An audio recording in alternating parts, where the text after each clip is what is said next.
Hi everyone.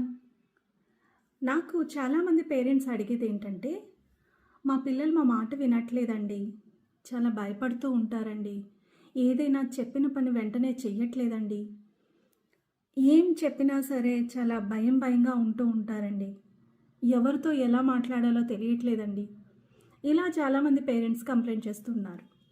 అసలు మీరు మీ పిల్లలతో ఎలా కమ్యూనికేట్ చేస్తున్నారు?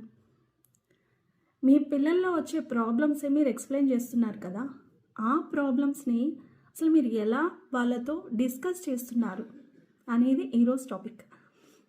మీ పిల్లల్ని ఎప్పుడైనా మీరు అసలు నువ్వు ఇలా చేస్తున్నావు, అలా చేస్తున్నావు, నువ్వు చేస్తుంది రాంగు, ఇలా చేయకూడదు, అలా చేయకూడదు అని ఎక్కువగా ఆర్డర్స్ చేస్తుంటారా, లేకపోతే పాయింట్అవుట్ చేస్తున్నారా? అది చాలా రాంగ్ అండి. మనం వాళ్ళు చేసే ప్రతి ప్రయత్నాన్ని కూడాను అప్రిషియేట్ చేస్తూ ఉండాలి. అంటే నేను పొగడమని చెప్పట్లేదు, పొగడ్తలు కాదు, ప్రశంసించాలి.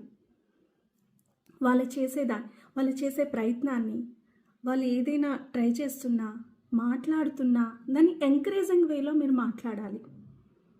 అంతేగాని ఇలా మాట్లాడకూడదు అని ఎప్పుడు కూడా మనం వాళ్ళని పాయింట్అవుట్ చేయకూడదు.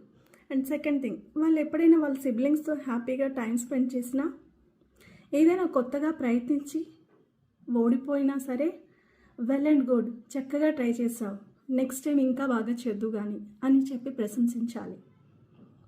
సిబ్లింగ్స్తో చక్కగా టైం స్పెండ్ చేశారనుకోండి, టాయ్స్ షేర్ చేసుకున్నారనుకోండి, ఆడుతూ ఉండేటప్పుడు చాలా బాగా చెల్లితో ఆడుకున్నావు లేదా తమ్ముడితో ఆడుకున్నావు, చక్కగా నువ్వు టైం స్పెండ్ చేసావు, వెరీ గుడ్, ఇలాగే కంటిన్యూ చేయి అని చెప్పాలి.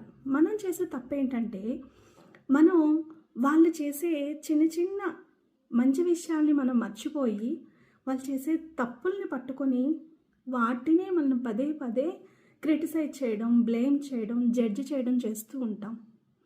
ఆ టైంలో పిల్లలకి ఏమవుతుందంటే కన్ఫ్యూజన్ మోడ్లోకి వెళ్ళిపోతారు. వాళ్ళ మైండ్ దీన్ని యాక్సెప్ట్ చేయదన్నమాట. అంటే నేను ఇప్పుడు ఇది చెయ్యాలా వద్దా, నేను చేసింది కరెక్టా రాంగా, సో నెక్స్ట్ నేను కంటిన్యూ చెయ్యాలా వద్దా, ఈ కన్ఫ్యూజన్లో వాళ్ళు చేయాల్సిన మంచిని చెడుని అన్నిటినీ మర్చిపోతూ ఉంటారు. అందువల్లే ఫియర్ఫుల్గా, యాంగ్జైటీగా, మాట్లాడకుండా, లోన్లీగా, ఎవరితో కూడా టైం స్పెండ్ చేయకుండా ఉంటారు. సో మీ మిస్టేక్ ఏంటనేది అర్థం చేసుకోండి. మీ పిల్లలతో కరెక్ట్ వేలో కమ్యూనికేట్ చేయడం స్టార్ట్ చేయండి. వాళ్ళు సెల్ఫ్ వర్త్ని చక్కగా మనం గ్రో అయ్యేలా మన కమ్యూనికేషన్ అనేది